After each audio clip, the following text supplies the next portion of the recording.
All right, guys. Welcome. As everyone's rolling in here, if you are looking for the process, the proven process to become a compliant MSP, then you're in the right place. And that's what we're going to be talking about today. Just some quick housekeeping before we get rolling. Um, the chat is disabled because I can't keep up with the chat, and I want to make sure I answer questions or that if you have something to say that everyone in the community can hear you. So please use the Q&A function. You're going to find that along the bottom of your Zoom window. Please use that to ask questions. Also use it for comments. So either one of those things. And we'll make sure that we get to everyone's questions today.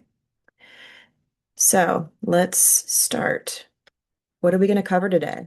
Today, we're going to talk about the fact that, yes, you are in scope for your client's assessment. And we're going to talk about how to scope yourself so you're really, really clear and don't have surprises when you show up for assessment. We're going to talk about how to align your environment and your service delivery. And we're going to talk quick note on pricing your services. Because guess what? It's more expensive.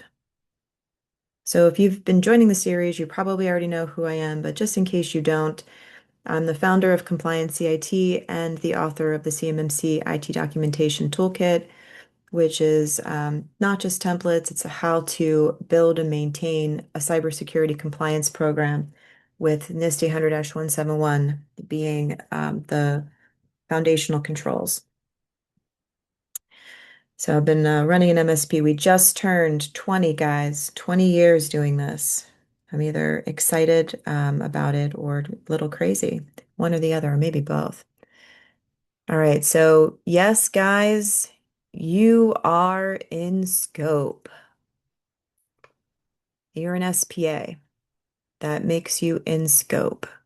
You're a security protection asset for your clients. So how do you know what's in scope so that you don't show up to assessment with any surprises? So to answer that, let's hop over into the CMMC scoping guide.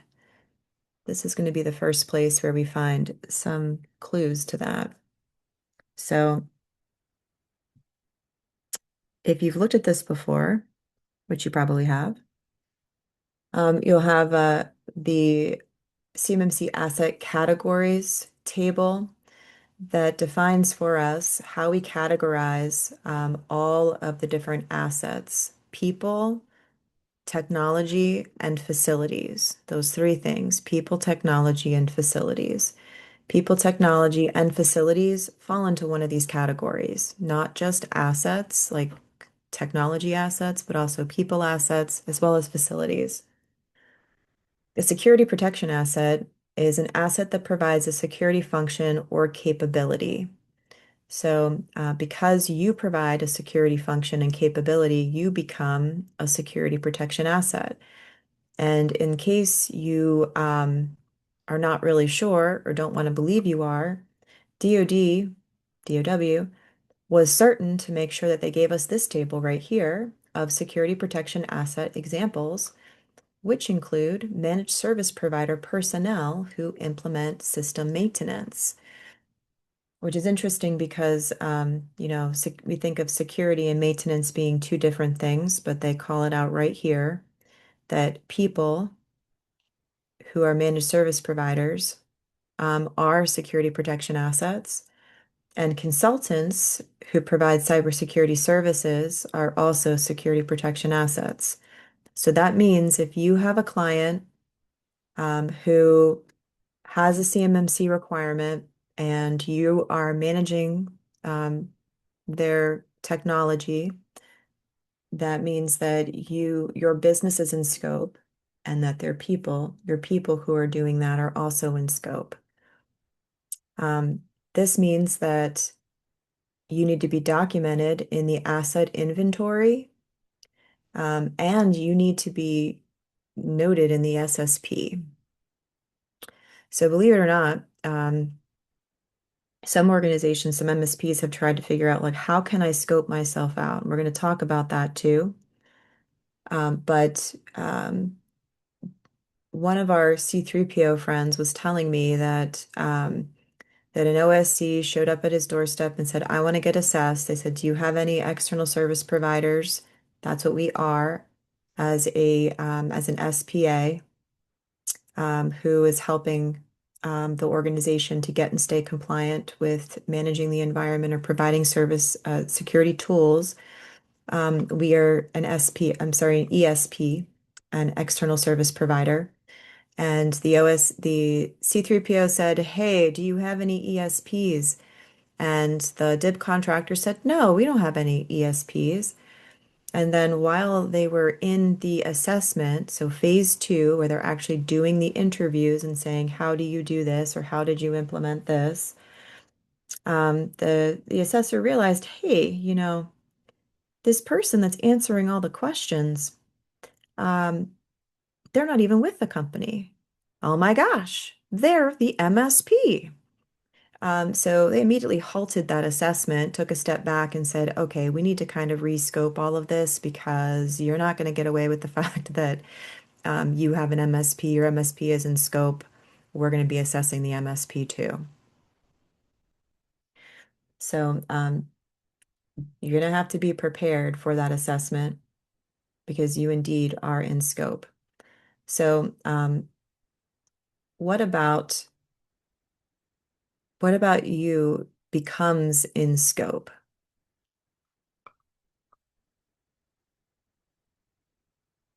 So I have a document we kind of like go through this, and I'm going to share that with you today. You can't get your hands on it, but you can take a look at it. So, and we'll come back to this part in a moment. So you know that you are an ESP. Obviously, we talk about do you providing security tools? Are you maintaining the environment, configuring things on a regular basis? That makes you an ESP. But CMMC introduced a new term because why not? We have our own wide world of acronyms in IT, and then those of us that are in the CMMC world get a whole new wide world of acronyms. But the new acronym was SPD, or Security Protection Data. So security protection data is data that's stored or processed by a security protection asset that's used to protect the OSC's assessed environment. It's security relevant information and includes but not limited to configuration data to operate the SPA, log files, or information about the vulnerability status of in-scope items, and also passwords. So if you want to think about where you are in scope or what parts of your company are in scope, you're going to want to follow that SPD. Where do you have your clients' security relevant information like configuration data, log files, vulnerability status information, and passwords to access their environment? That's going to help you start to figure out what your scope is. But that also means, guys, that your people are in scope. So any of your technical team members who have remote access to an environment that contains CUI, not actually access to CUI, but just the environment itself, those people are in scope. Um, People who actually manage or maintain your technical security protection assets. So maybe they don't actually have access to the environment itself, but they just have access to the EDR or the SIM. Those people are in scope. And this one's really important for you guys to consider. I know a lot of people are trying to provide vCISO or vCISO consulting work. That's a professional service that can be very profitable, but you got to be careful because if you are telling the organization that you are their CISO, then that's going to put you in scope for quite a bit of things. That's also why when we deliver consulting services, we're really clear. We're the compliance consultant. We are not your VCISO or VCISO. So put a pin in that and think about that later. What else is in scope? The technology that you use. So your security stack, your RMM tool, your MSP devices used to access the environment, tools that you use to store administrative passwords, the tool that you store your baseline configurations in, where you are backing up network device configurations to, and tools that you, or locations where you store vulnerability data or security tool reports. So I want you to think about this in the course of doing business, um, that if if your technicians are using their laptops in order to access your the client environment, that laptop is now in scope. So if that laptop is in scope, you need to apply the controls to that laptop. All of the 800-171 controls to that laptop. If you're using a password manager to store passwords to access that environment, that is now also in scope. If you're backing up your network device configuration files and then storing them on your systems, wherever you're storing them is now in scope. If you are exporting security tool reports and storing that somewhere internally, that is now also in scope. And then this one is really key. Your RMM tool. I don't know a single MSP that does not have an RMM that they use to deliver services. And now that is in scope. We're going to talk about the impact of that in a little bit here. But there's a lot of things like our RMM tool does patching, it does automated maintenance, it allows us to access the environment remotely. Like without that, it would really cripple the way that we do business. And it's in scope for the application of the 800-171 controls, and it is in scope for your client's assessment. Um, your facilities also become in scope if there's a physical component. So if you are allowing your technicians to use their laptops to access a compliant environment, a controlled environment, and they're doing work from your office, now your office is in scope. If they're working from home, now we have alternate work sites that are in scope. If you're backing up data or using a data center, that also becomes in scope if SPD is flowing there. I got a question. If the organization is using company laptops that have a VDI client to access the CUI enclave, would the laptop be in scope without it processing any CUI because it's all in the cloud? We are going to talk about that, Peter. Thank you for bringing that up. So now that, if you haven't thought about this before, now your mind is blown thinking, holy crap, like I have a lot of stuff that's in scope. You're probably saying, how can I limit my scope? We're going to have the same kind of conversation that we have with our clients about limiting their scope and doing something like enclaving. Here are some things for you to consider. A lot of us have decided that we're going to create VDIs. They're going to be in our environment. And all of the service that we're delivering to clients is pushed through that VDI. Key here is that it must be isolated and it also needs to be locked down for least functionality. While isolated, guys, means KVM access only. So even things like being able to send copy paste through that connection is not allowed. But now you have effectively limited the scope, like the technology scope, to that isolated VDI. Um, I hope that answers your question. Another way to do that is that the client creates a VDI in their environment, and the only way you can access their environment, that VDI, by the way, also needs to be isolated. The only way that you can manage their environment is to remote into that VDI. That's one way to limit scope.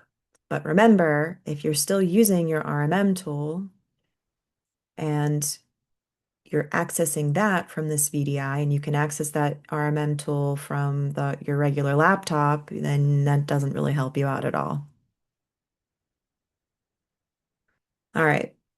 Um, Another way to limit scope is for your client to provide you with equipment. They say, hey, here's a laptop. This laptop is configured to connect to our system. This is the only way you can access our system. Then you can scope out the all of your technology. Your people are still in scope, and wherever that laptop is just becomes a alternate work site. You say, Leia, I really want to scope myself out. I am not willing to do this. It's too much. This is the only way that you can scope yourself out. You have to do all of these things. Do not access your client systems from your company system. KVM access only to your client systems. No RMM tool.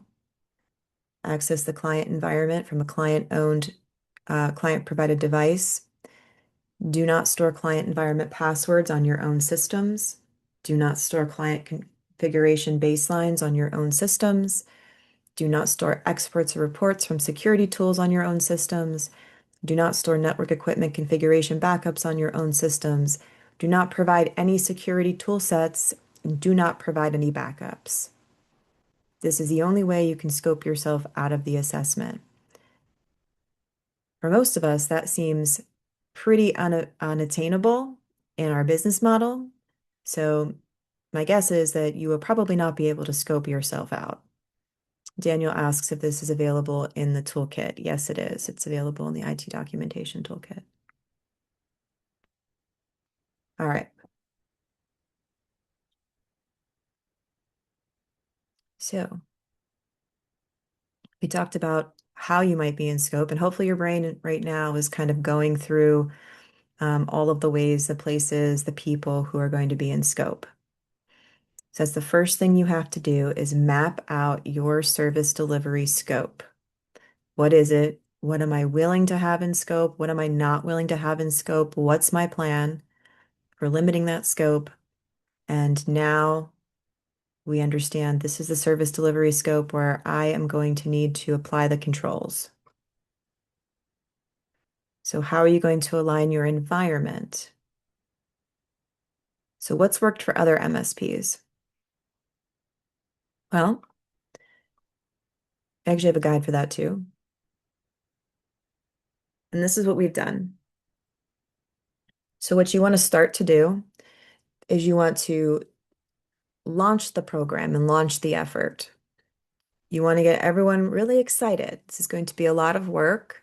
And you can't just, if you think that when you're talking to your clients and you're frustrated because they're like, I just want the checklist. I just want to be done. I just want to do CMMC and move on to doing my business. And you're struggling with helping them understand that's not how it works. You don't just do CMMC and then move on. You have to drink that, eat that same dog food. Anonymous attendee, does everyone in this webinar have access to the IT documentation toolkit? If you pay for it, yes. Um, yeah, this is literally thousands of hours of work putting this thing together, guys. You can buy it. But and I'm willing to be able to talk to you about it 100%. I want to help everyone understand what this effort is and how to do it right. Because we do need suitable MSPs out there. I've said this before, and I'm gonna like stand on a freaking, top of the mountain and scream to the world. There are so many companies that are showing up for assessment in the last 4 months and their assessments are getting stopped dead in the tracks and they're pushing them out 6 months, a year, or just indefinitely because the MSP was not ready for the assessment. The MSP didn't know what they were doing, or they said they thought they knew what they were doing, and they found out in the freaking assessment. Guys, if you want to get fired, then that's the strategy to use. I'm not kidding. I've onboarded 8 clients in the last 4 months because of this exact problem. Because they're showing up to assessment, and the MSP is like, "Yeah, I got it. I got it. I got it." They don't got it. They don't got it. And when you show up to assessment and that company just paid 50 grand, they don't want to work with you anymore. They want to find someone that knows what the hell they're doing. All right, let's get back on track. So the first thing you want to do is you want to establish a GRC program for your own company. Eat the dog food, guys. Do the same thing that you're making your clients do. Have a customer responsibility matrix. This is one of the key things, and I'm not kidding. If you don't have a customer responsibility matrix for your clients right now, you got to like leave this call and create one and send it to them this week. Because wise OSCs know that you need to have a customer responsibility matrix. And if you're not having this conversation with them, then they know that you don't know what you're talking about. A customer responsibility matrix is as simple as just having a list of the controls and then looking at your agreement or your contract and saying, based on what it is that you signed up for, these are my responsibilities and these are your responsibilities. So create that CRM. Scope your environment. Figure out where your SPD is and then follow it so you can figure out what your scope is and then figure out how you're going to protect that information and then have a conversation about how you're going to make sure that CUI from your client environment doesn't accidentally spill into your environment and train your people on that. Go through some technical solutioning to try to figure out how you can limit your scope and how you're going to apply the controls technically in your environment. Do a vendor suitability review. Is that security tool set going to fly during assessment? How about your RMM tool? We just like true story. Because remote access to the environment requires FIPS validated cryptography, we were using Kaseya VSA's version 9. Version 9. Why? Because they had FIPS validated cryptography module for the remote access component. So we stayed on freaking 9. They're on 10. And we were like using this old ass version because we were like, we know that we need FIPS validated cryptography to access the environment remotely. So I thought Kaseya was going to get their rear in gear because they made some really great investments. And then last fall, when they fired their VP of FedRAMP and compliance, I gave up. So we just migrated over to Ninja FedRAMP and deployed that. And that's expensive. But, I want to play in this game. And if I tell my clients they have to make these investments to play in this game, I have to make those investments to play in this game too. So determine what kind of changes you're going to need to make with your vendors, your RMM tool, your security stack. Get really clear on that because I don't know about you, but I don't like changing tools. It's a time sink, it's confusing. We have enough we have to do. You want to know what changes you have to make really early. All right. Go through your physical security that's going to be, so your physical environment that's going to be in scope, and make sure you have your own screening processes. Guys, you need to have the same kind of screening processes that your clients have, and it has to be acceptable to them. Why? Because your people access that environment. They are authorized to access the environment. That means that your screening processes, whatever they are, you have to tell your client what they are, and they have to say, yes, that's acceptable to me. And then you have to have a written process for it and then have evidence that you're doing that. Get yourself, and this is when we build the program You're going to go through policies, have acceptable use. You're going to write your own system security plan, have an incident response plan, implement change management, do some hardening. So you got to have baselines for everything that's in scope. That includes your security tool set. So that RMM tool that you're using, you need a baseline configuration document for how you have hardened that. What have you done to employ least functionality? What are the accounts that are on your like all the people and their accounts and their role, their permission levels? What services have you turned off? Did you turn off the ability to exfiltrate data? Did you turn off video recording, screenshotting, whatever? Like you need to maintain a baseline configuration for those tool sets as well.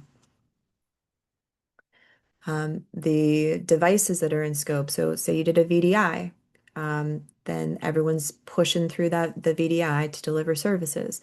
That needs to be baselined, and you have to create and maintain a baseline configuration for that too. You also need to train your people. They are in scope for training and awareness for role-based training. Actually, awareness and training for role-based training. So what are you doing to train your people who are managing that environment and securing that environment? You're going to have to show that during your client's assessment. All right. So that's your environment. Let's talk about aligning your services. So what is the best way to approach delivering compliance services? You start with your processes. So think about the day-to-day stuff that everybody does, maintenance, responding to help tickets, building out configurations, responding to alerts, making sure that the patching is happening, like remediating vulnerabilities. Look at all the stuff that you're doing, get a really good inventory of it, make sure that you have a written process for all of those things. And then if you don't, write them, and then make sure that they actually meet the control requirements because those processes that you have are going to be part of your client's package for assessment. So a couple of calls ago, we talked about how I highly recommend that you use a GRC tool, not only to keep track of the implementation of the controls for your client, but also to gather all the documentation and the evidence. So all of your processes, like how you configure a new computer, how you configure a user, how you respond to a security alert, how you manage vulnerabilities, all of those written processes are evidence that must be part of the assessment for your client. You have to show it to the assessor, the documentation, the process documentation. You have to show that. It has to be part of the package they submit to DoD. And then you have to show evidence of it. So if you have a change management process and they say, how do you do change management? You show them your change management process during assessment. Here's our written process. And then you go into your ticketing system and you say, here is an example, a real life example about how the client made a request and we followed the change management process to deliver on that. So documentation, documentation, documentation, documentation. Then after you have a good idea about those processes, align them to meet the control requirements, make sure everything's documented. Then on top of that, you want to make sure you've got some plans in place to maintain it all. Vulnerability management plan, um, incident response plan, an awareness and training plan, an asset management plan. Your asset management plan is going to be part of their assessment. All of the people, all of the technology, it's going to be part of their assessment.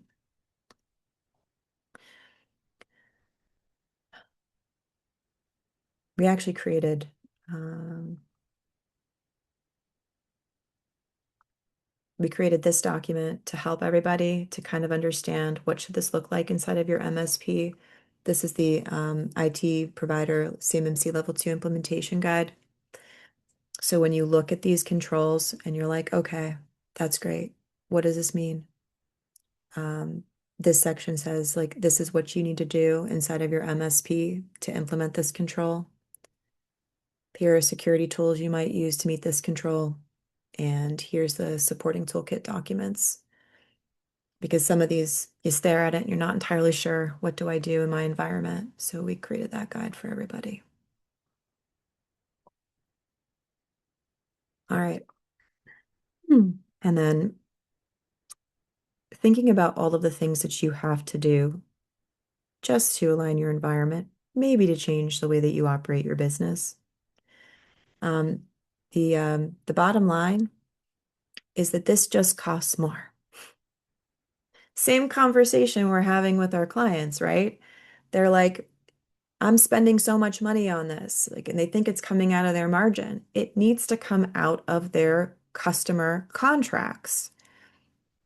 The reason why they have to do it is because it's in the T and C's of the contract that they're signing, which means that they need to price their services or their products to cover the cost of this compliance. The same thing happens with you. You have to implement change management. You have to document all changes. You have to create baseline configurations for your stuff and their stuff. You've got to update those baseline configurations over time. And you're going to need to modify your agreements. You're going to need to take a hard look at how much you're charging for these services after you understand how much additional effort it is to be a compliant MSP. And you're going to need to modify your agreements. So, like a couple of years ago, as we were implementing all of these things, I did align my agreements and I thought that I was good. But the more that we have aligned our services to being a compliant MSP services, the more I realized that I was not charging enough money. And it's not because I want to walk away and, like be a bazillionaire. It is truly because this just costs more to deliver. So you guys have you have to be thinking about this from a business decision perspective. Do I want to align my entire company? Do I want to align a part of my company? How am I going to manage the additional cost and labor burden? And then do I have one set of processes that I follow for all of my CMMC level 2 clients and a different set of processes for everybody else? You got to figure that out.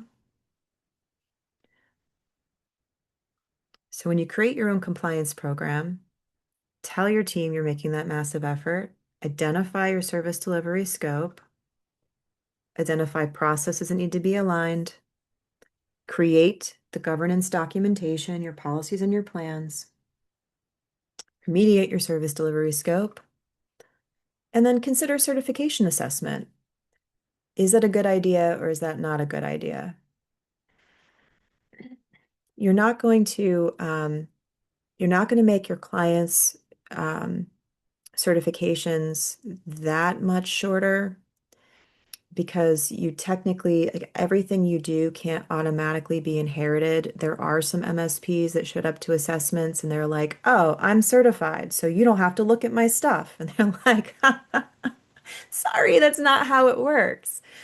Because there are some things that we do the same for everyone, like for instance, the same VDI. We use the same VDI to deliver the service. It's not a different VDI.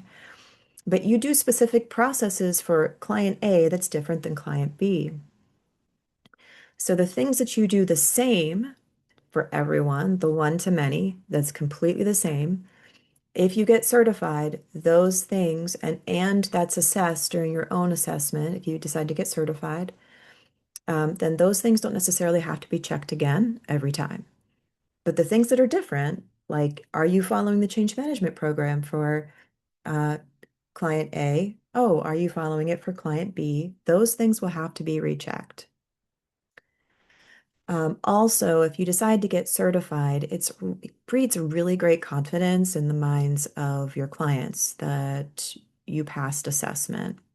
So it's expensive, right? So you're probably looking at like a 30 to $45,000 bill.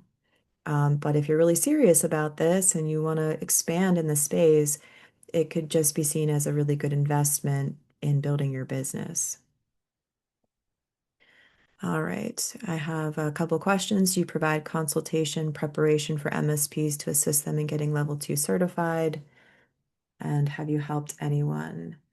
Um, we have a program, Dustin. And you did mention RMM.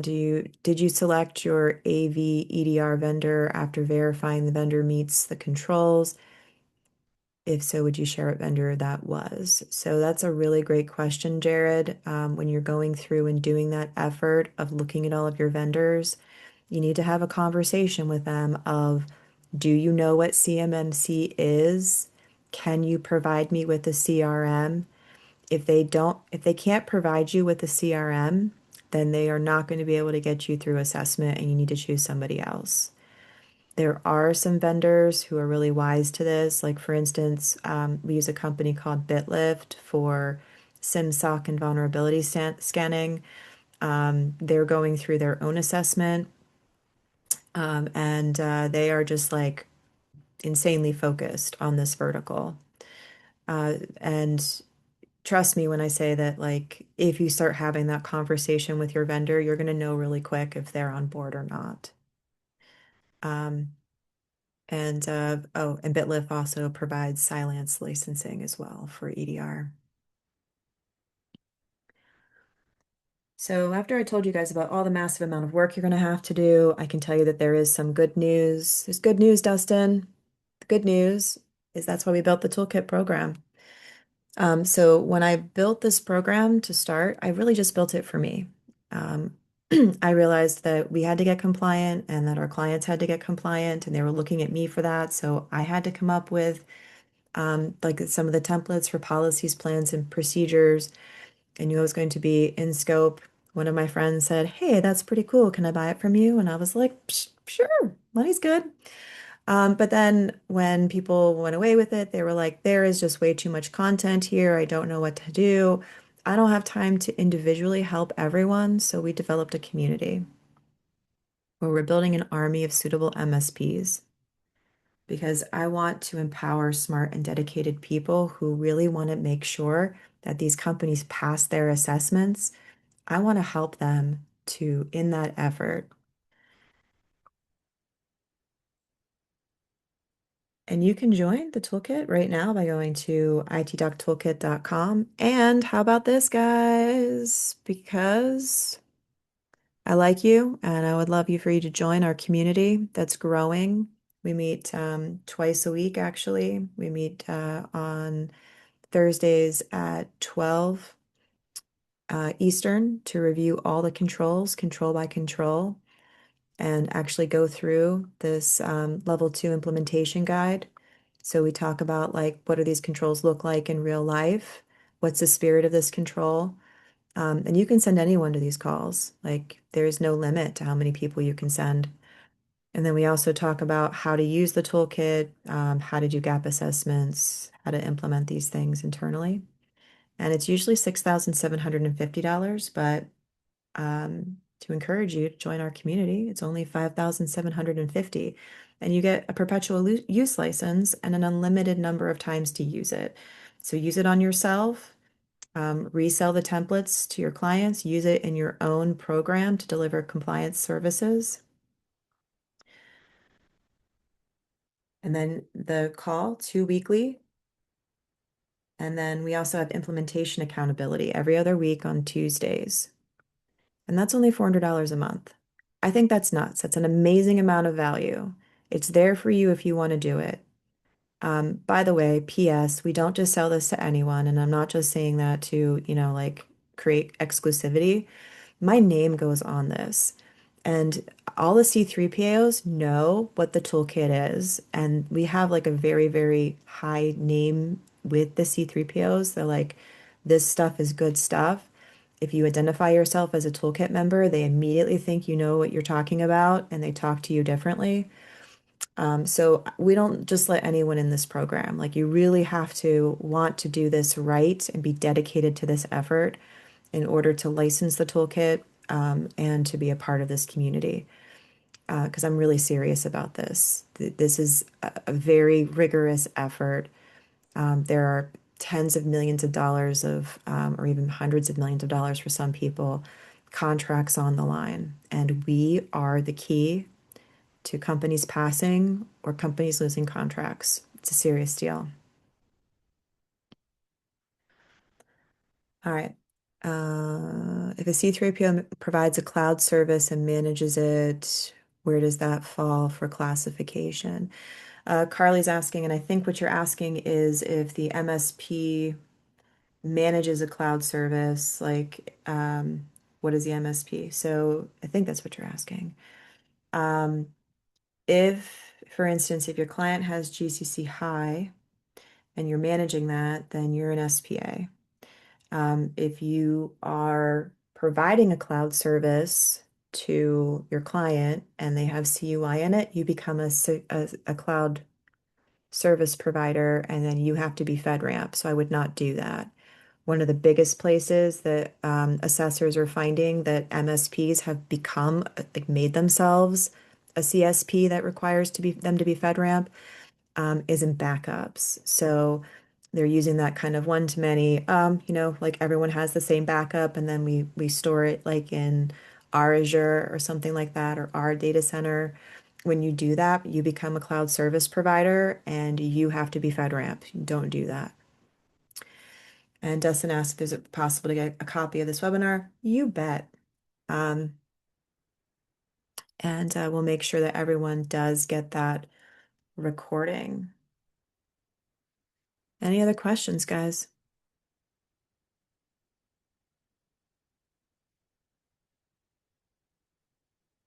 Oh, yeah. You need to know what the code is. Shoot. Where'd it go? All right, Dustin, that's what's going to happen. You're going to get a follow-up email with the code and with the recording. And that I'll make sure that Haley sends that out right after this. All right, guys. Stay cool out there in the CMMC world and hope to see you around next week. I'm sorry, next month at CS5. Thanks all. Bye.